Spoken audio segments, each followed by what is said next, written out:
Hey everyone, I'm Natalie. And I'm Angela. And we are Blondetourage, here for a movie review. And today we're reviewing something that not a lot of people are talking about, and I don't know why. They should be talking about this film. The movie is called The Passenger. And it is directed by Carter Smith. And he actually directed another movie that we both liked, The Ruins. You remember that? I love that movie. I know. It's really good.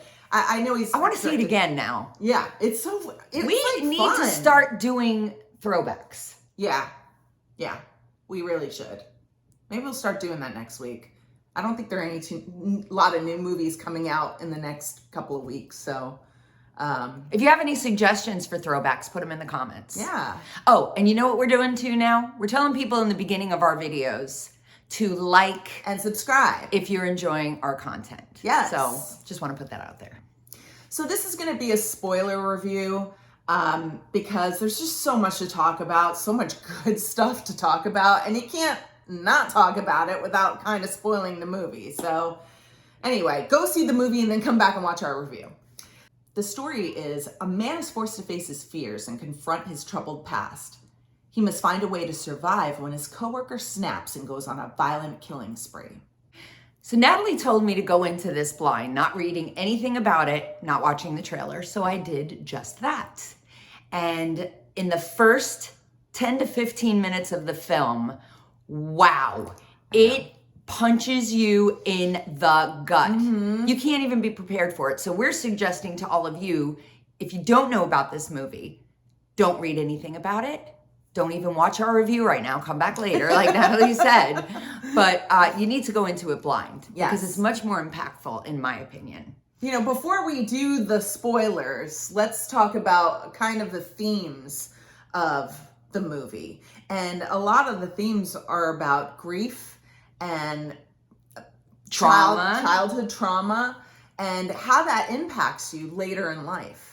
Because everyone you talk to, any psychiatrist, any professor who studies, the mind and emotions, they will tell you that all of our behaviors as adults stem from our childhood. Right. Okay, so now here are the spoilers. Okay, in 3, 2, 1. All right, that was your warning. Now, the first 15 minutes, the character Benson, played by the brilliant 𝐥𝐤𝐬𝐿, is just fed up with Randy being bullied at work. He goes out to his car, gets his shotgun, comes back into the fast food restaurant, and just starts shooting everyone. And it is, the first shock of it was like, oh my God, that was because you don't see the gun right away. And he comes in and starts doing the shooting. But the part that got me, is like, he goes, help me bring these to the back. And he pulls one of the characters down from, he was sitting on the seat when he got shot. He pulls him down, and the amount of blood. That trail was just nauseating. Oh my gosh. And even when he pulled him off the chair, though, you saw it like splatter on the floor. Yeah. I cannot believe how violent and graphic that was. That whole scene really triggered me because though I've never really, I've had experiences, we've all had experiences with being bullied, but to watch Randy and how he was so afraid of the bully. Yeah. And then become like the bully's gone now. Yeah. So there's that relief. He's not going to be bullied anymore. But now he's dealt with the fact of, oh my gosh, is Benson going to take me out now? Did he just snap and lose it? Yeah. But it doesn't go that way. And I thought for a second it might. Right. I didn't know what was going to happen. And then he asks him, he says, you got to help me drag these bodies. Doesn't ask him. He tells him, right, you got to drag these bodies in the back. And I can't even imagine the panic. Oh yeah. And the fear that Randy scene must have been experiencing. When Benson goes to shoot the store manager, you see Randy watch it, and then he looks to the door, like to exit, but he's frozen. Yep. It's like the fight or flight thing. Totally paralyzed. Yeah. So now you're left wondering, okay, what's going to happen next? And hence the passenger. Randy is now the passenger in Benson's car as Benson goes and takes care of a few things that he feels are important to take care of. One of the things that he does is stops at his house. This scene Oh my God. was so disturbing. I know. With his mom. Ugh. Every single side character in this film did not throw one thing away. It was brilliant. The dialogue, and it's so subtle, but when she's like, it doesn't look like ketchup.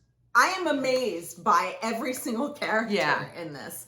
It's such a dialogue heavy drama, I would call it. Because, it is violent. I wouldn't necessarily call it horror, but I would say like drama thriller. Drama thriller for sure. Yeah, which definitely had some like the Hitcher themes in it. But I love heavy dialogue films. And it kind of also reminded me of like that movie Mass, where it's really taken place in one place, even though this film's not taking place in one place, but it's just a few locations. And it's very dialogue heavy, which I love. I love going deep diving into these characters.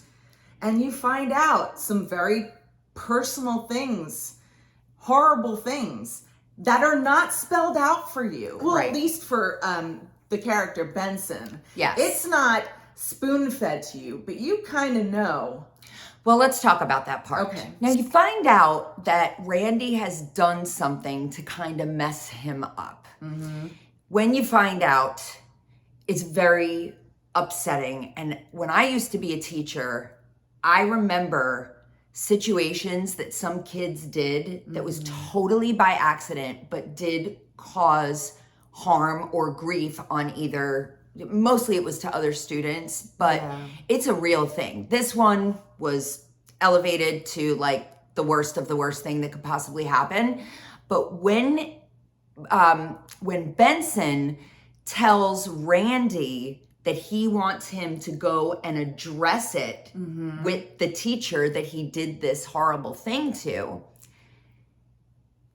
a series of unfortunate events unfold. And the one that was so disturbing to me was the scene in the parking lot with the principal. Yes. I was like, oh my gosh, enough. I had to like kind of look away. It was so graphic. And violent. And you could just see, you could feel the rage. Oh, it actually broke my heart. I know. Such like a horrible character. I mean, he was, you felt for him because you know something happened to him. But that was the one thing. I know you like coming up with your own ideas of what happened, but I wanted to know. And you never found out. But for me, I really think that my imagination is worse than anything they can tell me in the movie. Right. So what I got out of it was there was serious...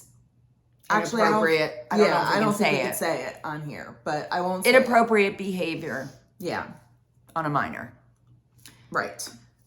So, the story continues, and it is so interesting to watch the relationship between Randy and his former teacher, how that develops and how, It was beautiful because I was not expecting it to go there. Me neither. Here, Randy thinks that he ruined a person's life, completely ruined it. He goes to her door and she hugs him and she's like, oh my gosh, I was hoping I'd run into you. And his grief, him carrying that, he hurt her and ruined her life. He carried that for so many years. I mean, I think it happened when he was 7 and he was 21. Right. So all those years go by with the pain. And she didn't have that. It wasn't that experience for her. Because forgiveness, I've always said forgiveness is so powerful. Yeah. Because you let go of so much hate and anger. And she probably forgave him however long ago in this story. Yeah. But he didn't know it. And that's why his character was so pathetic. It was so sad. I want to say his acting was Johnny incredible. Birchtold. That's his Oh my name. gosh. Yeah. He had tears in his eyes throughout the entire film. It broke me. Yeah. Seriously. But this movie, I absolutely loved it. There were a few flaws, you know. I mean, I understand you being a teacher, you knew some of the flaws there in the school. Right. Like, you know, a teacher would never give another teacher's address. And I even know that. So, yeah, there were a few flaws here and there. And I know you didn't like the part that you didn't know what happened to the Benson character. I know. I in his really past. wanted to know because that was so graphic and violent that I was like, okay, just tell me what happened. But they didn't. I will say this. There's another clue that happened. I don't know if you noticed. I don't think I picked up on it. I don't even know if I can film this part, but do you remember when they made the giraffe and the alligator? Yes. Do you remember the giraffe? Yes. Did you notice what was on the giraffe? I did not. I'm going to have to go back and look. There was something interesting on the giraffe, and it was kind of a male part was on there. So it's an interesting, maybe like a little foreshadowing that something could have happened to him. Very interesting. Yeah. And he said he wanted to be a giraffe when he grew up. You know what I'm saying? Like these little hints. Yes. But I just want to say one more thing too. I thought the teacher, she was phenomenal. Her scene is so powerful, and I don't even know her name. 𝐦𝐨𝐬𝐿 played Miss Beard, and her scene with Randy was just so powerful. And not to mention Benson in the bathroom just having the worst panic attack in the world was just, the whole movie is just so powerful. And it just is, it's a wonderful film about grief. We really recommend that you see this movie. Thank you so much for watching our review. And please remember to like and subscribe. And if you're enjoying our content, please hit the thanks button or buy us a coffee. You can see it all in the description below. Take care. We are Blondetourage. Bye.